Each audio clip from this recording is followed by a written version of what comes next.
And I ain't saying no homo. Ain't shit about me ever been homo. You think I'm sweet?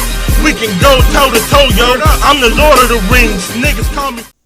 So, as y'all know, we ended off kicking the new year with Street Fighter Assassin's Fist. And now we're jumping in a new month, a new time. Usually people will celebrate, February with love and romance and things like that, which is the most popular aspect of the month. And then we have the other side of the month, which is Black History. And the 4 movies that I'm going to be reviewing this month is on that side of the month. So the first movie we're going to get down on is Django Unchained. So this movie stars Jamie Foxx, Leonardo DiCaprio, you know what I'm saying? So the thing about this film for me, it's a little over the top, you know what I'm saying?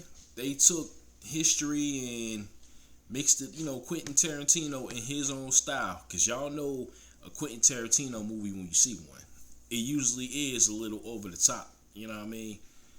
But I feel like this movie, when you saw what happened to, the slave masters and those people from way back when you saw what happened to them in this movie, man, shit was crazy. Shit was sweet, you know what I'm saying? But the one character that really stood out to me in this movie, who was worse than all of them, to be honest with you, was Samuel Jackson's character. Samuel L. Jackson, he's one hell of an actor. One hell of an actor. You know what I'm saying? A great actor. He played the shit out this role, man. You know what I'm saying? He was Uncle Ruckus in real life. You know what I mean? But, his character, man, was kissing so much ass. I mean, he was on the plantation for like 76 years. You know what I'm saying?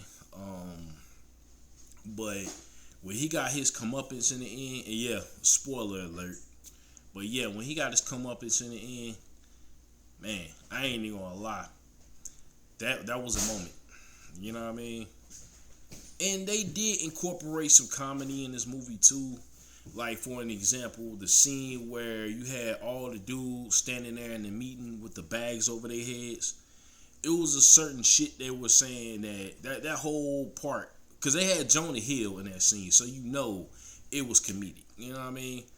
Especially the one guy in the crowd who said, well, we didn't bring an extra bag. You know what I'm saying? Like, I don't know why, but that shit had me dying. You know what I mean?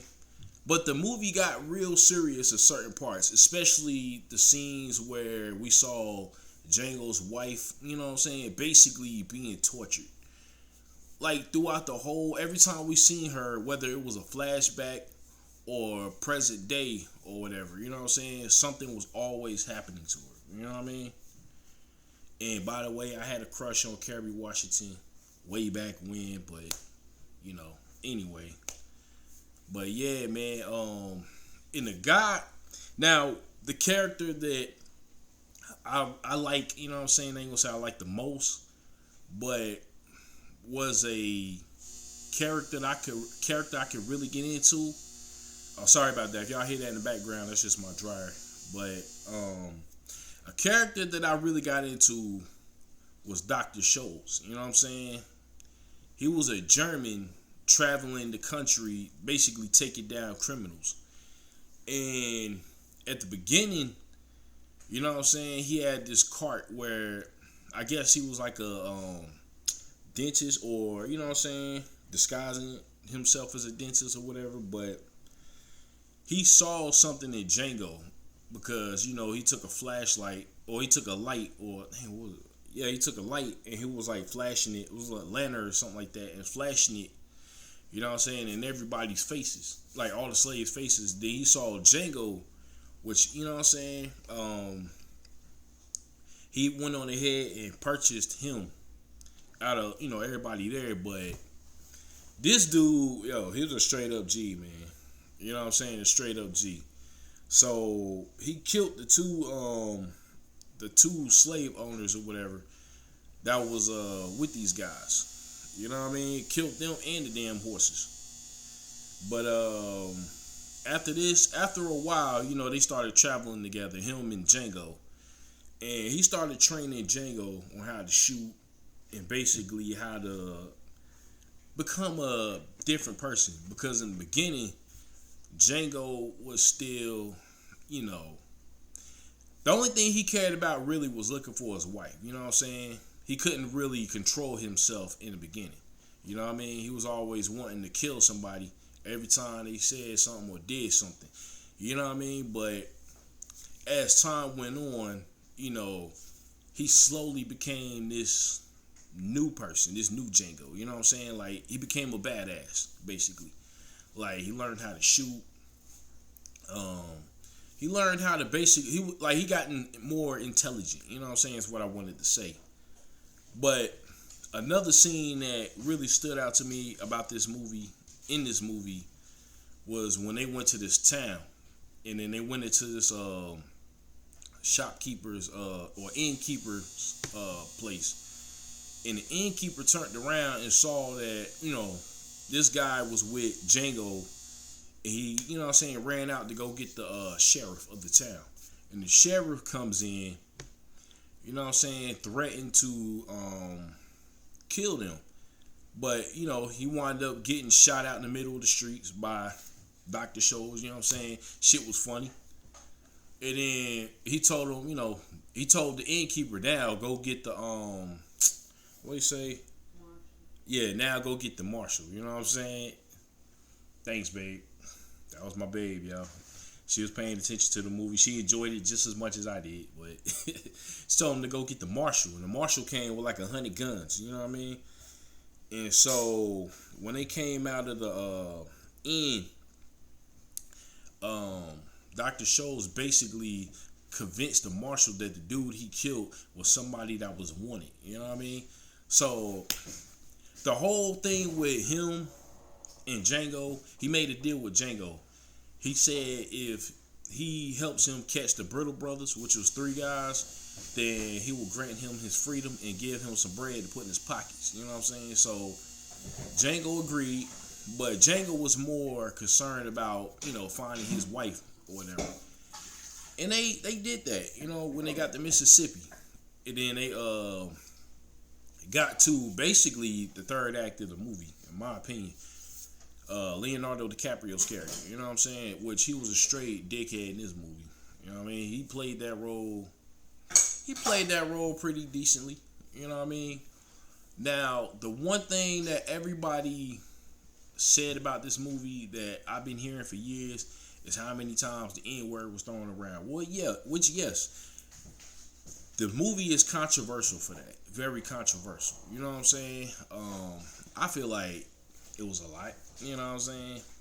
They could have toned it down a little bit. But, Quentin Tarantino, man. But he also made an appearance in this movie too. I almost forgot about that. So after Django escaped the house or whatever, or tried to escape with his wife, Samuel L. Jackson's character, he winds up grabbing her up after they killed off DiCaprio's character. You know what I'm saying? And they got Django to surrender. So when Django was handed off to these 3 guys along with these 3 other black dudes in his cage, you know what I mean?